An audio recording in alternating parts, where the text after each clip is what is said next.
Hello and welcome back, all my Dragon Ball theorists. If you go back and read the first chapter of the manga in the Galactic Patrol arc right up to where we are today at chapter 47, you will find a lot of foreshadowing, contradictions, and plot holes in the story, and just no explanations for what is logically going on in some parts.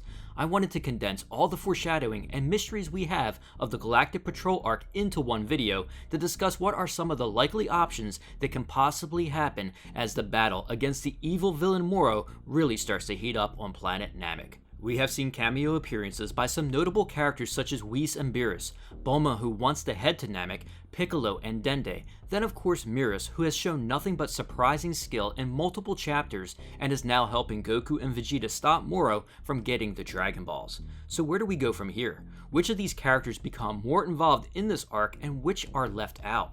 Does Moro turn the battle around against the unlocked powers of the Lord of Lords inside of Buu? Can we explain all the glaring plot holes in the story we get in a lot of the chapters? A lot of questions today, so hopefully we can all together find some answers and try to make sense of the Dragon Ball Super Galactic Patrol arc. First, and I usually don't like to state things like this as a fan, but one glaring problem with this arc is the lack of information we have. There have been contradictions in the story and bad writing to fill in the reader on what is going on. Then we have to come up with theories and headcanon to make sense of everything. This can be good for a theory channel, which I have, but for the reader it's been a mess. So much random stuff is just happening with no explanations or just a blatant contradiction to an earlier chapter. This arc is starting to feel almost rushed for some reason. Does it have to do with the anime coming back? No idea, but let's address several issues with writing because it is important since this could just mean the foreshadowing we have isn't foreshadowing and just more stuff thrown in there with no real good reason. Example of stuff thrown in there that isn't explained and a contradiction? Well, obviously everything going on with Majin Buu, how the Lord of Lords awakened, and how this new power puts him above Super Saiyan Blue to combat Moro. I did a video explaining what is going on, and you can check that out if you feel lost and are searching for answers. However, originally it was stated by Myris that our only hope is to somehow extract the great Lord of Lords ability from within Majin Buu, or so we hope. This added suspense because after Vegeta and Goku lost, we were like, damn, we really might need Beerus on this one because we don't even know if they can seal Moro's magic or awaken the Grand Supreme Kai. So this cameo appearance of Whis watching the fight and talking to Beerus got us all excited. We were like, finally, Beerus will fight. Then all of a sudden, Majin Buu arrives, he has the memories awakened of the Grand Supreme Kai, and not only Vegeta is shocked. The readers are too because what just happened contradicts everything that was set up in this story. Not only the suspense of could they awaken the Lord of Lords, but how they were going to do it. We are just going to throw all that out the window as Jocko says that this is easy to do. Our organization's got a galactically licensed medium, hypnotist and aromatherapist. Bringing back old memories is a cinch. So maybe they had something planned and had to skip it. I am not sure, but the original story setup is now gone. We are right into the fight and Majin Buu is laying the smackdown on a far more powerful Moro, which with no setup or explanations has us all filling in the blanks. I know I'm not the only one that has a problem with this, and if this bothers you too, let me know in the comments below. Next up, the plot holes with pacing and the direction of the recent chapters.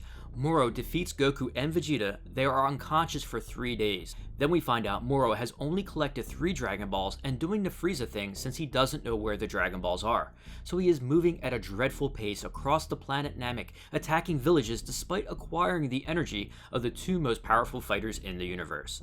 Okay, I can buy that. I suppose you want to slow this all down so we maybe have an epic fight for the Dragon Balls, so all these people you foreshadowed can arrive later. Sounds good. Then Goku has a smart idea to hide the last Dragon Ball, which gave me a nostalgia to the old Namek arc in preventing Moro from collecting them all. I love it. Except none of this matters. Cranberry is frantically looking for the Dragon Ball in a village they destroyed, and Moro says it's there. Check that building. Wait, you can detect where the Dragon Balls are? Cranberry isn't the only one shocked yet again. The reader is like, wait, how did Moro with the power of 2 gods take 3 days to find the Dragon Balls if he knows exactly where they are? Not only that, the final Dragon Ball is where they first landed. So either Moro is an incredibly incompetent villain, or they just left out all the explanations of Moro's 3-day journey and how he can now sense the Dragon Balls. Instead of having a panel of Goku coming up with a brilliant plan to hide the Dragon Ball that doesn't matter, Maybe they should have included a panel that as Moro absorbs more of the planet's energy and now in contact with the Dragon Balls has achieved the ability to now track them, which would explain somewhat why it took so long and why he didn't pick up the Dragon Ball where he originally landed. Of course, this is just my theory to make sense of this plot hole. I just hope the anime does a far better job of telling this story and explains everything. I know in the manga things can be skipped, but we are all over the place here and skipping some really important stuff. I think when Moro was introduced, what was feared about him was his magic that the Grand Supreme Kai sealed away. We were all getting excited for a really unique villain, except Moro doesn't have any magic, or at least we haven't seen any yet. Energy absorption is not magic. Say it with me. It's not magic, and the androids aren't androids, they are cyborgs. It's okay, we mislabel things in Dragon Ball. I won't be held up on that, but when we were thinking of magic, we thought that Moro would actually cast spells like Babidi and transport everyone somewhere, or have magic enhancing spells that actually were terrifying and would be considered real magical spells. Don't get me wrong, Moro has a technique that is like Goku's Spirit Bomb, and he doesn't have to ask permission for anyone's energy. He can absorb the energy of everyone that he fights, and this is an incredibly difficult technique to fight against.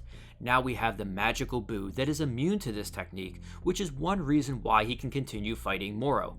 Perhaps Moro, now backed into the wall, will show us some real magic now. Fingers crossed. I mean, something shocking has to happen since the trump card and main plot to awaken the Grand Supreme Kai and Buu to fight Moro is underway. As of now, Goku even said it. Buu could do it.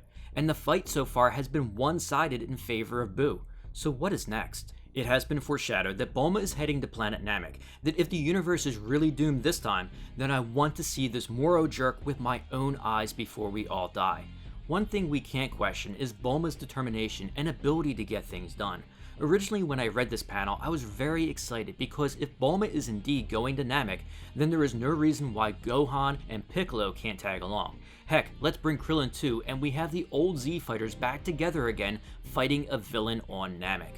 I remain optimistic about this because they did show in the very next chapter Dende sensing something is happening on Namek, that Piccolo also is aware of what is going on and it's not good. As a fan, I really hope to see Bulma take off in a ship to Namek with everyone on board in the next chapter. I can't imagine that this fight will just end and Moro is defeated easily unless they are building up for something else. We can only hope. What else could they be building up for? And it's a long shot, but this would include the foreshadowing of Myris and his crazy abilities, and Whis watching the fight on Namek and leaving out that Goku and Vegeta are there fighting when telling Beerus about it. Can we get Whis and Beerus on Namek somehow, which the fans have been dying to see a true involvement of the gods and for them to be serious in a fight? Well, my hope is why some things seem rushed in this arc with Moro and a lot of details left out is because there is actually another threat. We saw this in the Cell Saga where everyone trained to fight the androids to save Trunks' future, but instead we got a far more terrifying villain with Perfect Cell.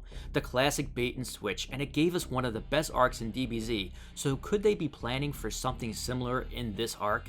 I don't know who the main villain is if they want to go this way, but the character that has the most foreshadowing is Myris. It's called the Galactic Patrol arc after all, and he is the elite fighter in it, and from the very first panel where he appeared, he kidnapped Buu and defeated Goku and Vegeta easily. We thought it was a joke, he is only in the Galactic Patrol. However, when Vegeta, who tried to figure out Myris' powers on a mission, failed to understand how he is able to defeat the villains and disable their ship without Goku and him noticing, it only solidified that more is going on here. Myris definitely has a secret, but what? Is he secretly working for someone else, the true villain of the arc? Let's not forget, the last chapter he surprised Moro, captured him, which is something Goku and Vegeta couldn't do, then set up the battle between Majin Buu and Moro. The fact is, this Galactic Patrolman has been able to get the drop on the strongest characters in Dragon Ball over and over again with no explanation really. How is he so fast? How can he do things that even the strongest fighters can't explain? Either this is a huge setup for a massive plot twist that has been going on this entire arc, or it will remain something that is never explained. I think Moro could have been an interesting main villain, but they failed to deliver that with the story they have told so far. My main hope is that this foreshadowing that we have only gives us a real enemy that could be feared by everyone, including Beerus and Whis, who is watching. If Myris is working for someone and has other intentions, well, all the Dragon Balls are now conveniently in one spot for the taking. Not only that, Moro, Goku, and Vegeta could all be defeated, which would be the only real threats in the universe. This new villain could be unchallenged if he acted now. Of course, this is only a theory, and I really hope in the next manga chapter 48 that they reveal some information, tie in some loose ends, and give us all a chapter we really need right now. A chapter that makes some sense. Until then, like all of you, we can only come up with theories and our best guesses to fill in why there is this foreshadowing, contradictions, and plot holes. I hope everyone has an amazing weekend. As always, thanks for watching. I always love to hear your theories and thoughts in the comments below, and tell me what you think of the Galactic Patrol arc so far. Do these issues with the writing bother you, and what do you expect next? If you enjoyed this video, don't forget to share it and smash that like button. Also, please subscribe to support the channel and turn on that notification bell to keep those theories coming.